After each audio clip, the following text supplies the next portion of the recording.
país, los incendios se dan generalmente, lo primero que se les ocurre es por cortocircuito.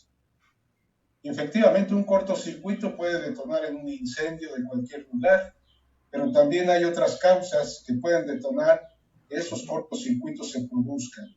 Y una de ellas es el maltrato a los conductores eléctricos, puesto que hoy en día nuestros electricistas carecen de una capacitación constante y los vemos pisando, atropellando, poniendo en el piso con muchos materiales punzocortantes a estos conductores que representan las venas de una instalación eléctrica.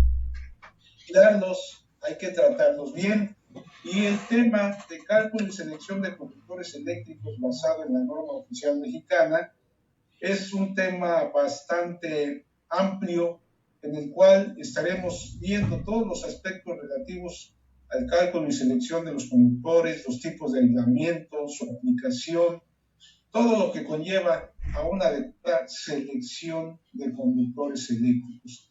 Este curso será impartido del 26 al 28 de mayo, de 16 a 20 horas, en línea a través de Google Meet, una plataforma en la cual ahora pues la mayor parte de los ingenieros nos estamos capacitando en línea. No hay de otra derivado de esta crisis pandémica que estamos viviendo. Bien, mi nombre es Jesús Velasco Solís, tengo entendido que ya hicieron la presentación. Soy ingeniero electricista, egresado del ESIME, del Instituto Politécnico Nacional. Profesional, hay algunas publicaciones que me han gustado escribir a lo largo de 30 y tantos años. Ahí tienen ustedes las imágenes de ellas, algunos libros que he estado actualizando y tratando de mantener a la orden del día.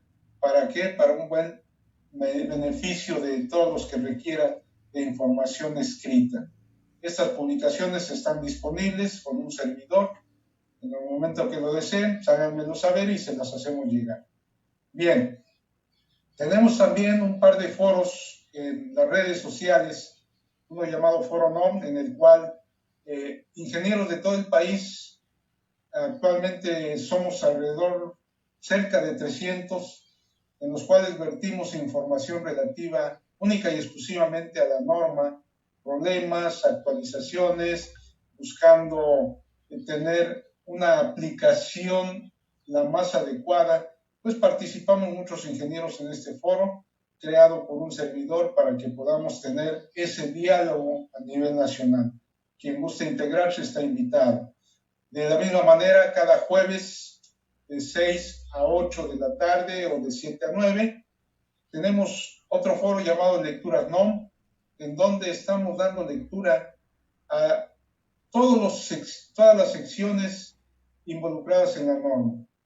Hoy en día estamos en el artículo 210, iniciamos en septiembre del año pasado y apenas estamos en el artículo 210. La estamos desmenuzando y tratando de interpretar. Una invitación que les hago también, más adelante verán mis datos para quien quiera integrarse o hacerlo a través de AmProcer. Son las dos maneras en las que podemos llegar a ello.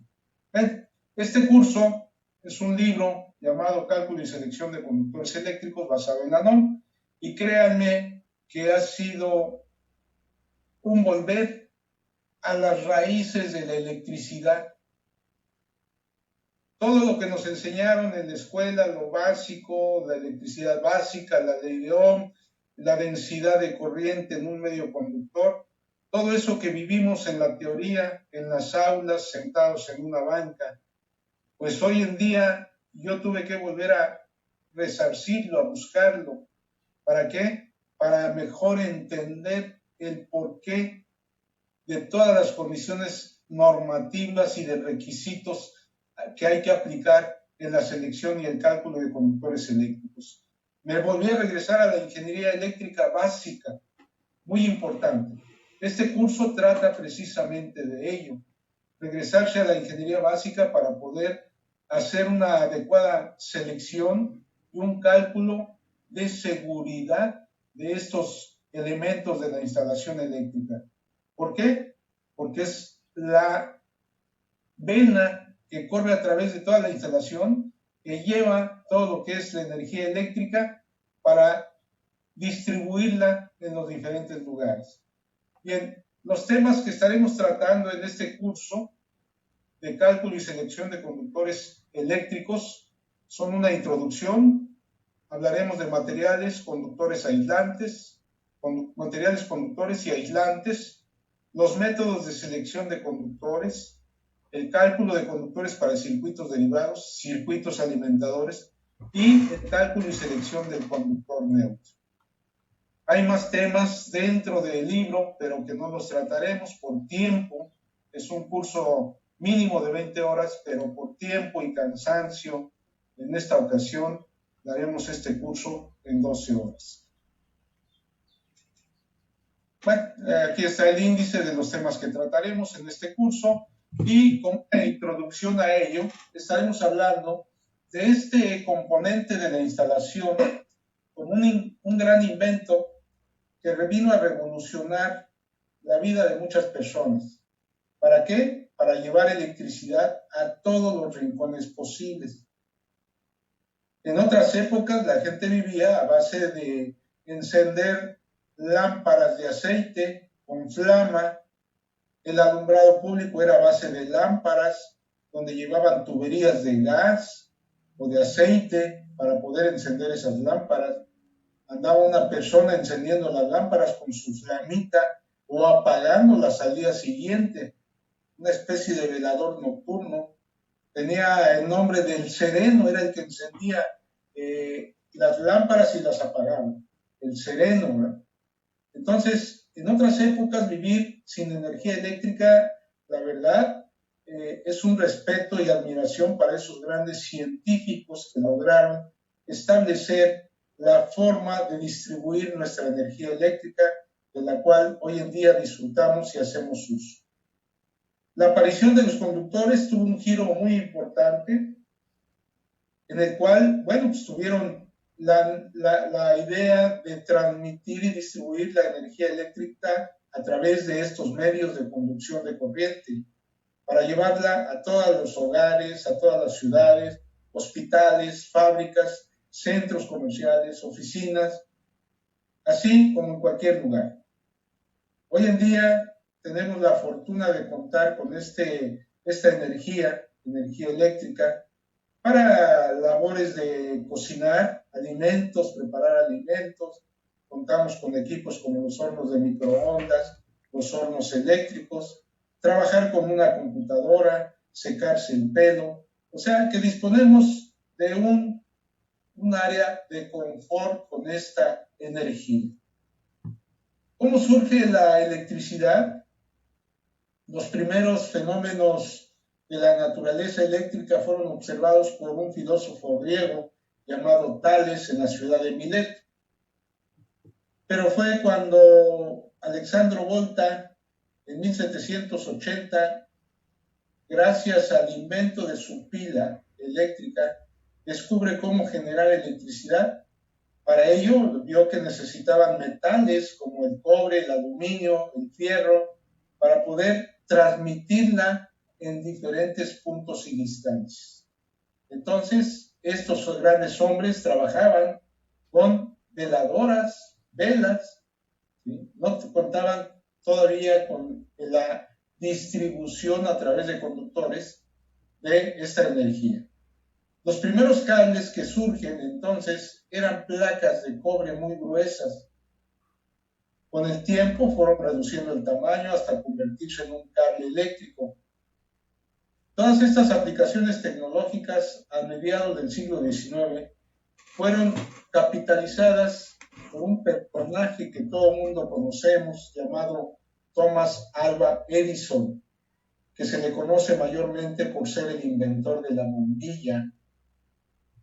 Pero no nada más inventó la bombilla, el foco, también inventó el fusible, porque en el uso y querer llevar la energía eléctrica a todos los sitios, jalaba cables con diferentes secciones transversales.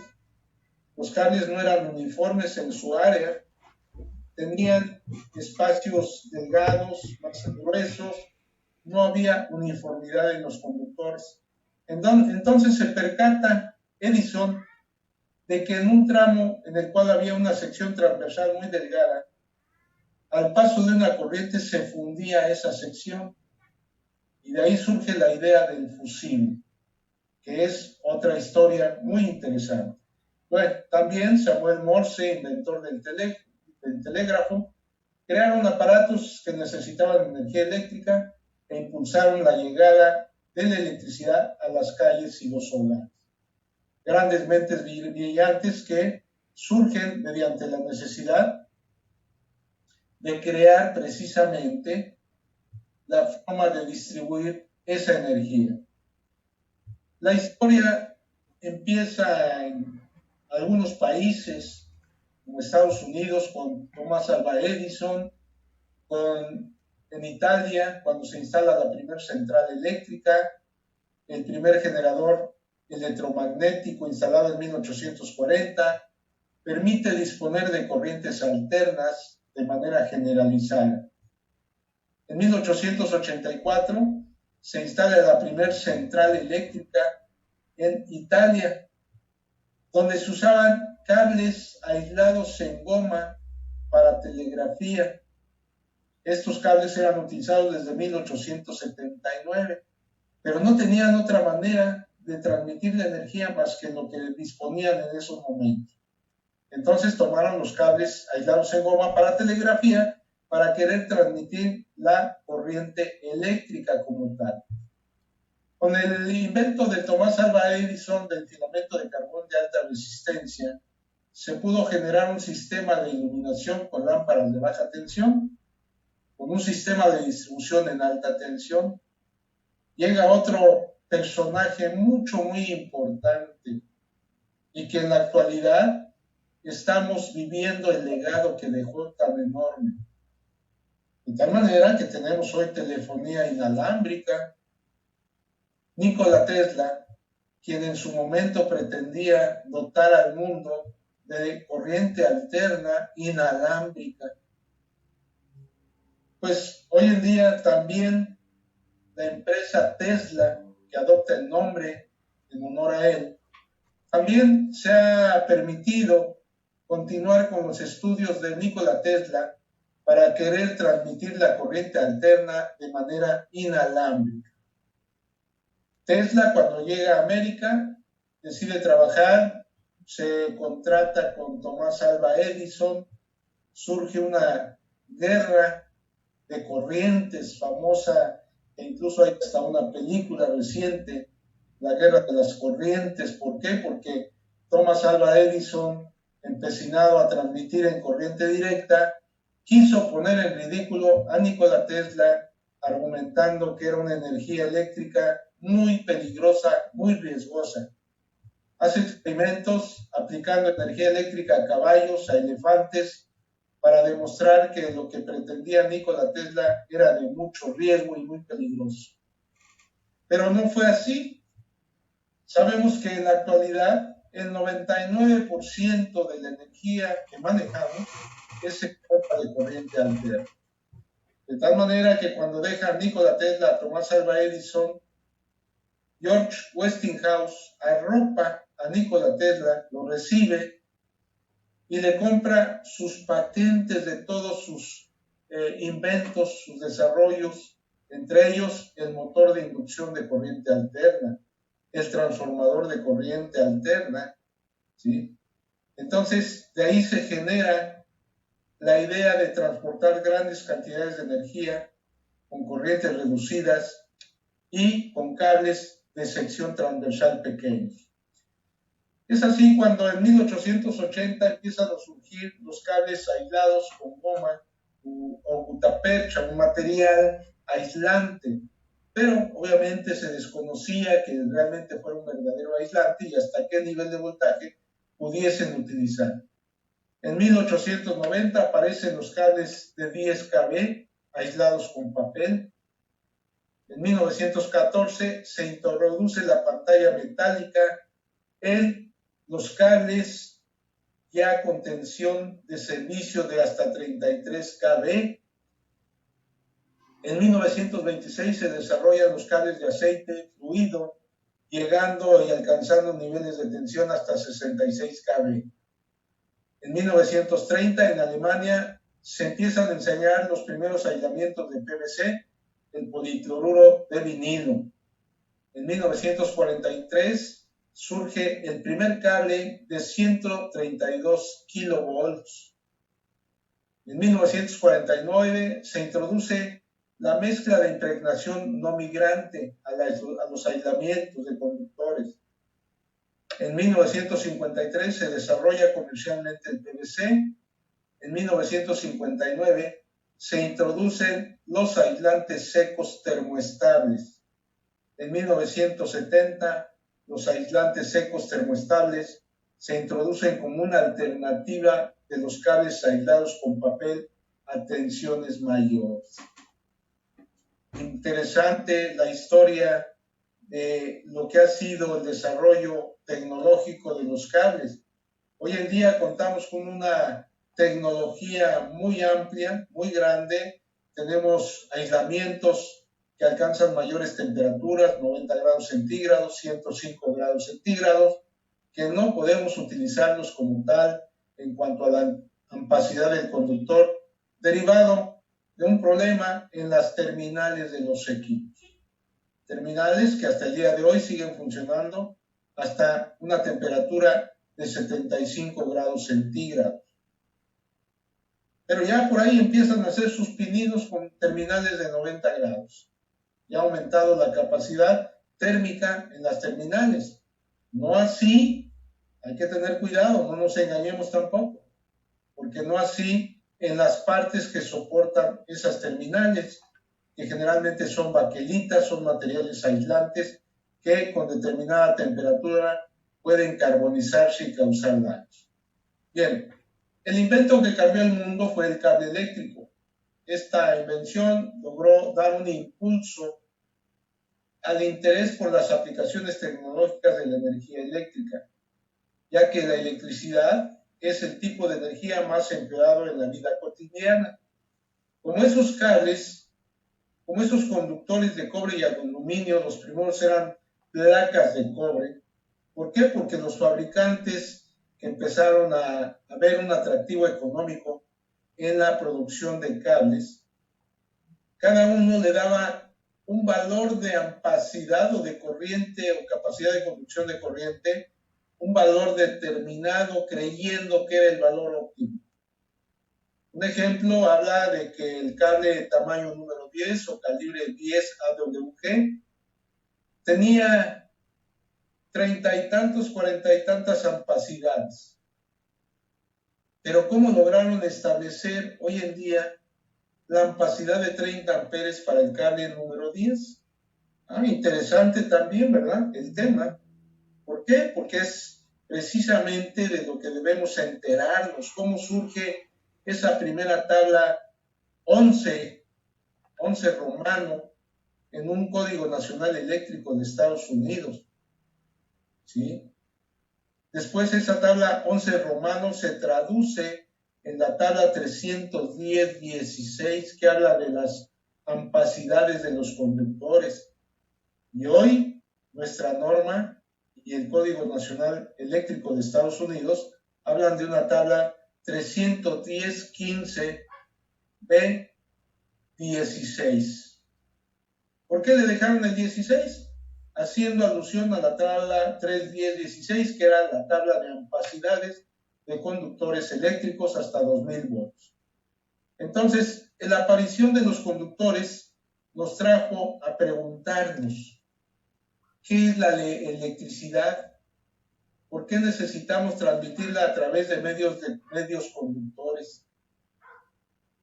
Aquí es donde empezamos a retroceder el tiempo y todos los que tenemos estudios de ingeniería o de técnicos electricistas, alguna vez nos preguntaron y nos dijeron, ¿qué es la electricidad? Y como respuesta, pues no sabíamos. Hoy sabemos que es el conjunto de fenómenos físicos relacionados con la presencia y flujo de cargas eléctricas. Eso es la electricidad. Ese flujo de cargas eléctricas se van a mover a través de un medio conductor. ¿Qué pasa si no existe el medio conductor? O si ese medio conductor está abierto. Aquí en la imagen podemos observar precisamente el desplazamiento de electrones y aparece un contacto ahí. Si ese contacto no cierra el circuito porque no hay un medio conductor, no habrá flujo o desplazamiento de cargas eléctricas, cargas a las cuales les nombramos electrones. ¿Sí? ¿Qué necesitamos entonces para que haya ese flujo de cargas eléctricas, ese movimiento, ese desplazamiento? Cerrar el circuito. Y ese circuito lo vamos a cerrar cuando insertamos la clavija en el contacto. ¿Sí? Y tendremos que hacerlo a través de un medio conductor.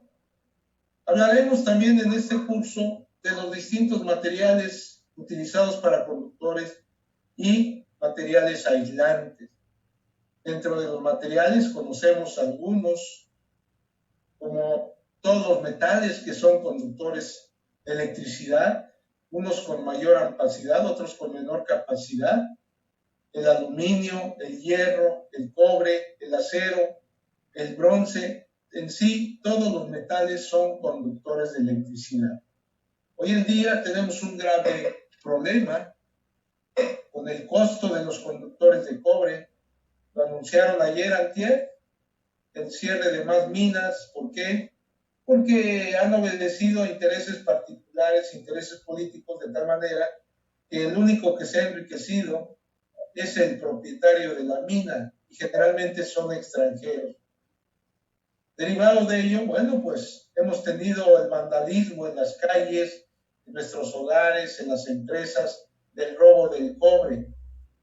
La gente sale buscando obtener ingresos económicos, robándose el cobre y llevándolo a vender como chatarra. Ese cobre que se roban en las chatarreras lo mezclan con diferentes materiales a base de hierro, de acero, de aluminio, etcétera, etcétera, metálicos, y al fundirlo obviamente piensan que sigue siendo el mismo cobre y lo ofrecen a los mercados de fabricantes de conductores eléctricos. De tal manera que al comprar ese cobre le va a generar mayores pérdidas eléctricas por efecto Joule, RI cuadrada. Entonces tendremos instalaciones eléctricas más calientes, de tal manera que ese calor generado por los conductores por efecto Joule le puede provocar un incendio. ¿Por qué? Porque el aislamiento puede alcanzar temperaturas de fusión. Los conductores eléctricos, existe una clasificación de ellos en cuanto a sus materiales utilizados. Pueden ser de cobre o de aluminio. Sabemos que el aluminio es un 40% menos conductor que el cobre. Eso implica seleccionar áreas transversales de mayor dimensión en aluminio comparado con el cobre.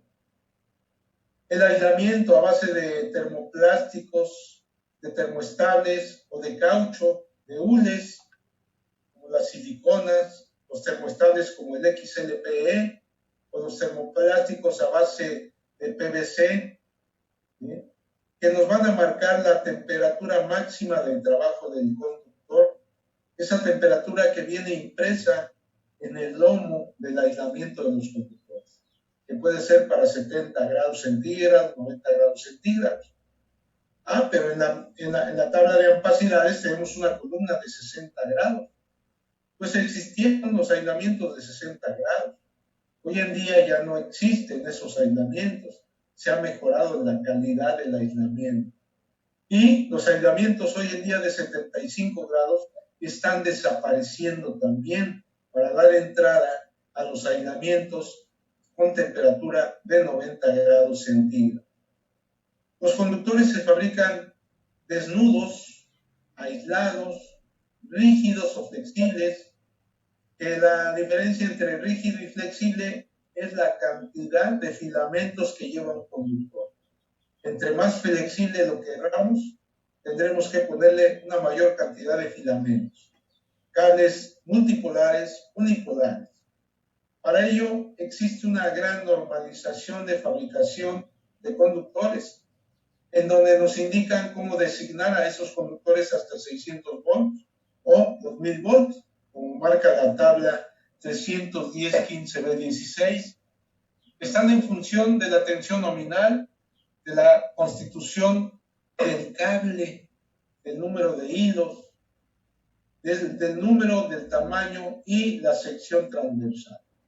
Entonces, los conductores eléctricos tienen que pasar por una serie de producción para poder alcanzar las diferentes necesidades que tenemos hoy en día en la industria eléctrica y sobre todo en la industria de la construcción, que es donde nos movemos para poder instalar equipos, hacer nuestras instalaciones eléctricas. Hay muchos materiales utilizados como conductores eléctricos. Ahora bien, un conductor eléctrico está formado por dos componentes principalmente. El conductor propiamente dicho, que puede ser aluminio, puede ser cobre, puede ser fierro, puede ser oro, puede ser plata. Obviamente el costo implicaría una mayor inversión, ¿verdad? Con esos materiales. No podemos fabricar conductores de oro por el costo, ni de plata, pero sí lo podemos hacer de cobre o de aluminio. Y para cubrir a ese conductor, para no permitir el contacto de las personas con esa parte metálica que pueda dañar a las personas, o pueda provocar un incendio o un cortocircuito, pues hay que cubrirlo con un aislamiento del cual hablaremos precisamente en el curso de las características principales de los distintos aislamientos que están marcados y que existen en el mercado nacional. También hablaremos de los distintos métodos de selección de conductores. Sabemos que existen 3 métodos de cálculo y selección de conductores eléctricos. Uno que llamamos por ampacidad o temperatura.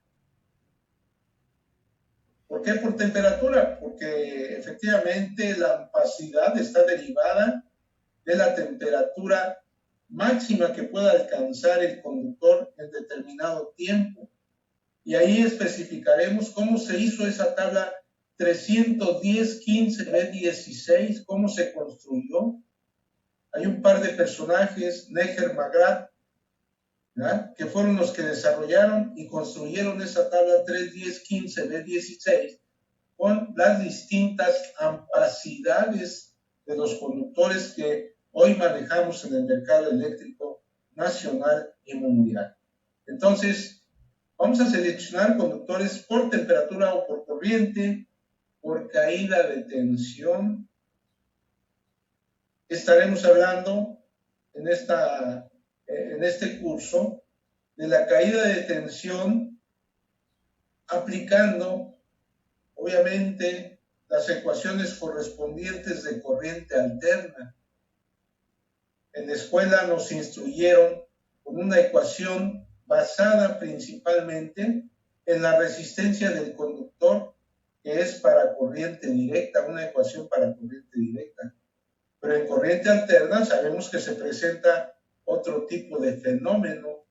Al paso de una corriente en un conductor se producen fenómenos de inducción de tal manera que aparece una reactancia inductiva y tendremos también la resistencia combinada con esa reactancia inductiva, de tal manera que nos vamos a encontrar con un valor de impedancia del conductor. Para ello, la norma oficial mexicana en la tabla 9 establece todos esos valores de impedancia o de reactancia inductiva o de resistencia que están implicados en el cálculo de la caída de tensión o también en el cálculo de un análisis de cortocircuito, ¿sí? Y la tercera manera de seleccionar a los conductores será por cortocircuito o específicamente y mejor dicho, mejor traducido, por circuito corto. ¿Sí? Estaremos platicando de estos temas, haciendo cálculos por cada uno de los métodos de selección que tenemos para los conductores eléctricos y Hablaremos también de esa parte de la falla en los sistemas eléctricos en los cuales nos puedan provocar un incendio, derivado del mal apriete de conexiones, la falta de un par de apriete también. Para ello, bueno, pues hay una versión 2018 de la norma que no se ha publicado, no es oficial todavía, está en proyecto, que nos hablará en su momento, si es que se publica, de lo que es el par de apriete, el torquímetro que hay que usar para apretar las terminales con torquímetro. Hoy en día, ¿cómo lo hacemos? Bueno, le decimos al electricista, aprieta las terminales hasta que truenen. Y efectivamente escuchamos el clic, el tronidito clásico de que hemos degollado los filamentos del conductor, de aluminio sobre todo.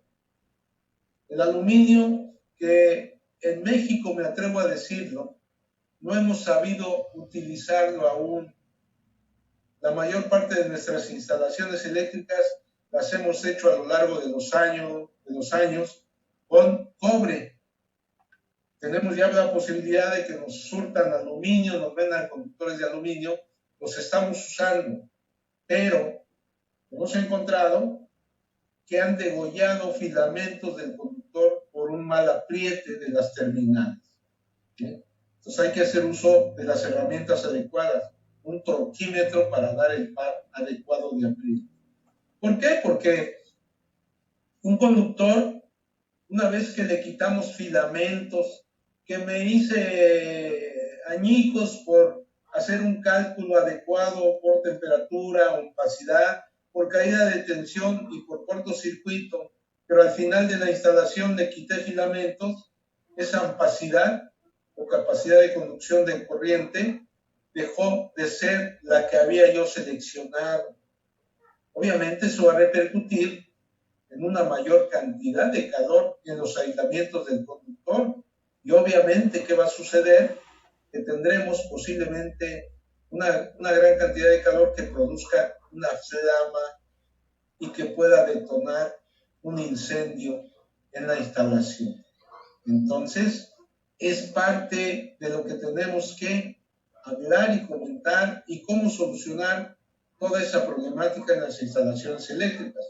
Obvio es que tendremos que analizar cada uno de los conceptos involucrados en dicha selección, como por ejemplo la temperatura del aislamiento del conductor. Las marcas nos indican 75, 90 grados, 105 grados. ¿Y por qué la norma no me permite seleccionarlos en la columna de 90 grados como tal, si yo veo que me puede conducir un poco más de corriente ese conductor? Bueno, de todo ello platicaremos. Bien, analizaremos las tablas correspondientes. En este caso, la tabla 3, 10, 15, B16, que nos habla precisamente de esas columnas, la temperatura nominal del conductor, la columna de 60 grados, de 75 grados, y aparece aquí la de 90 grados. ¿Por qué aparece si no me permites utilizarla? Hay una manera en la cual podemos utilizarla y lo veremos en su momento. ¿Sí?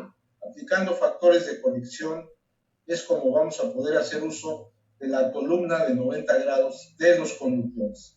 Obviamente tenemos aquí las capacidades de estos tipos de conductores con sus aislamientos respectivos. De igual manera los tenemos para aluminio o aluminio recubierto de cobre. Un nuevo material que surgió hace escasamente un año, 2 años, ¿verdad? Un conductor de aluminio recubierto de cobre. Bueno, pues aquí hablaremos de todo ello precisamente. Asimismo, haremos mención de las tablas correspondientes para tensiones mayores a los 2001 hasta 35,000 volts, cables de media tensión o cables de energía, en materiales de aluminio o de cobre, que son los dos materiales que estamos usando en la vida diaria de nuestras instalaciones, únicamente, no hay otro material. Hablaremos de lo que nos indica precisamente la tabla 3, 10, 15, B16, que esta tabla aplica únicamente para no más de 3 conductores dentro de una canalización, conductores portadores de corriente, o aplica para cables directamente enterrados, basados en una temperatura ambiente de 30 grados centígrados. El cálculo de la caída de tensión, cómo debemos determinarla, va a depender del tipo de circuito que tengamos en nuestro sistema. Para ello, cada tipo de circuito tendrá su propia ecuación de cálculo. Ya no es una sola ecuación, se han convertido en 3 ecuaciones. Circuitos monofásicos a 2 hilos, circuitos monofásicos a 3 hilos, circuitos trifásicos a 4 hilos o circuitos trifásicos únicamente en el caso del cálculo de caída de tensión para lo que es motores trifásicos. ¿Sí? La selección de conductores por cortocircuito, un tema muy interesante que también estaremos tratando y platicando, comentando en este curso. El cálculo de conductores para circuitos derivados. Aquí me atrevo a preguntarnos por qué el cálculo de los circuitos derivados, por qué la norma me obliga a aplicar un factor de un 25% más a la carga continua. Y como carga continua me encuentro que tenemos alumbrado principalmente.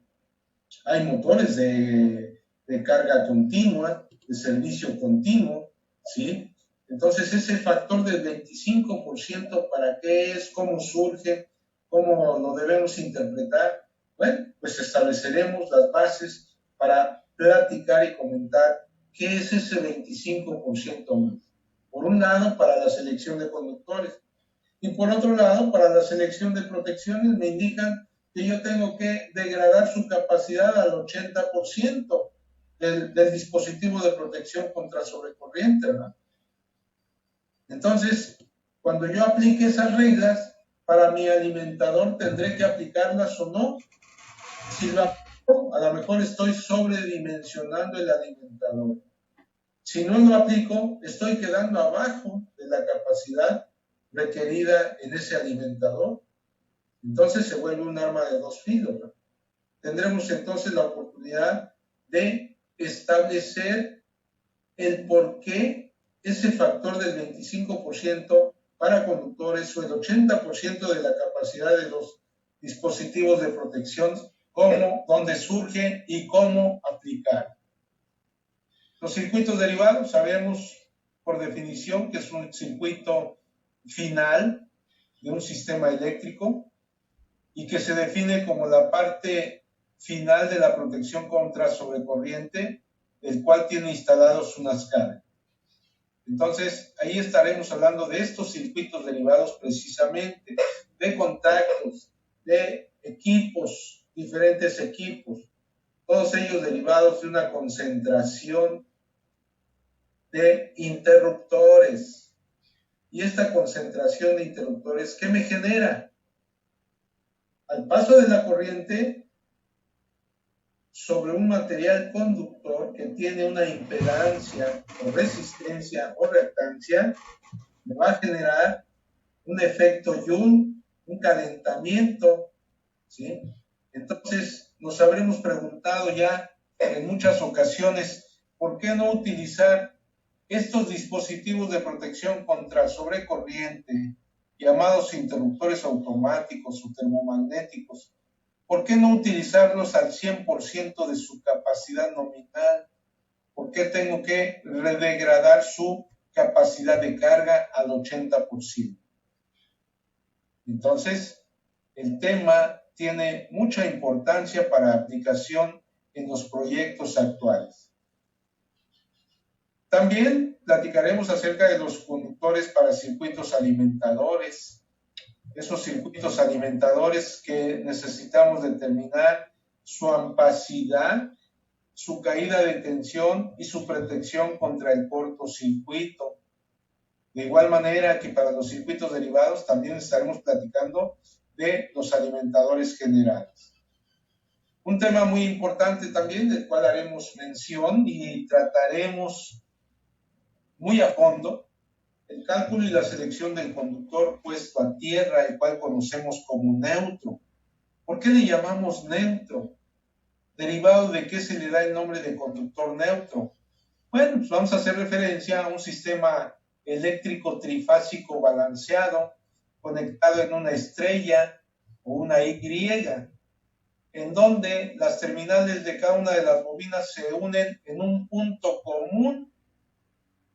Este punto común de cada una de las bobinas va a estar unido entre sí, de tal manera que por ley de Kirchhoff de corrientes me indica que la suma, la corriente en ese punto será igual a cero. La suma de las corrientes que confluyen en ese punto es igual a cero. Y ese valor de cero me lleva a pensar en que es un neutro. No tiene carga, es neutro, ¿sí? Entonces, teóricamente, hay una corriente de 0 amperes en ese punto, por ley de Kirchhoff. Y a ese punto le hemos llamado conductor puesto a tierra. ¿Pero por qué? ¿Por qué le llamamos conductor puesto a tierra? Pues vamos a hacer referencia a esa estrella balanceada. Imaginemos un eje de coordenadas en donde tengo yo 3 resortes que tienen que ser jalados con la misma fuerza, 10 kilogramos cada uno. Al hacer ese jalón, al jalarlo, tensarlo, la carga está balanceada. Este punto que se encuentra en el punto cero donde se cruzan los ejes de coordenadas, ¿hacia dónde se va a mover? Vectorialmente, a ningún punto, ahí se va a quedar. ¿Por qué? Porque la carga está balanceada.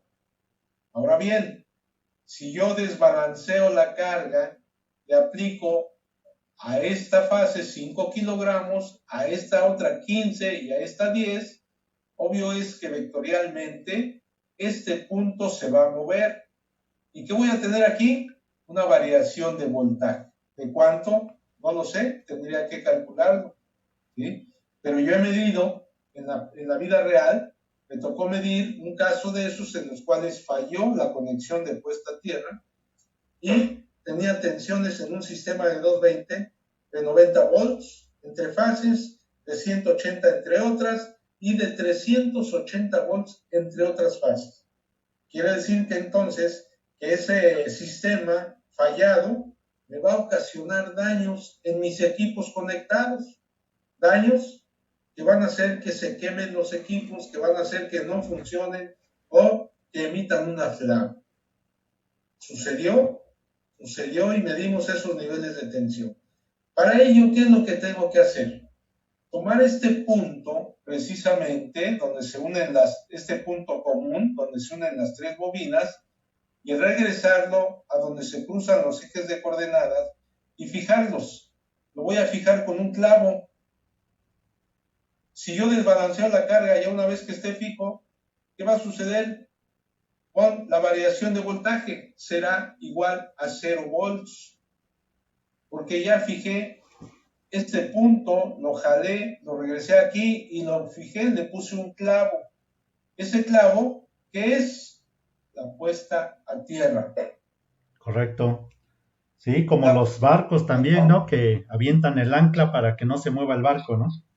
Exactamente. Perfecto, Inge. Pues ya nos está Derivado dando. de esta conexión le nombramos el conductor puesto a tierra. Excelente. Pues esto y más. Entre paréntesis, neutro.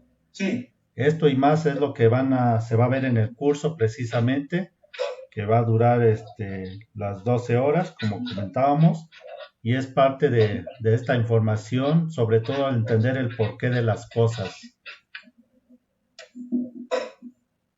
¿Correcto? Efectivamente. Pues bueno, pues muchas gracias por la audiencia. Tuvimos conectados alrededor de 55 personas y esta grabación se va a quedar en el Face para poderla consultar, y aquí en el WhatsApp y en el mensaje de Messenger o de la página de fans van a estar los datos para más información e inscripciones a este curso. Pues muchas gracias, ingeniero Jesús Velasco Solís, y un saludo hasta Cancún, Quintana Roo. Muchas gracias. Saludo a todos los que están en la audiencia. Muchos, cuídense mucho, la pandemia sigue creciendo, cuidémonos y los esperamos en este curso. Muchas gracias a todos. Buena tarde. Gracias, buena tarde. Gracias, buena tarde.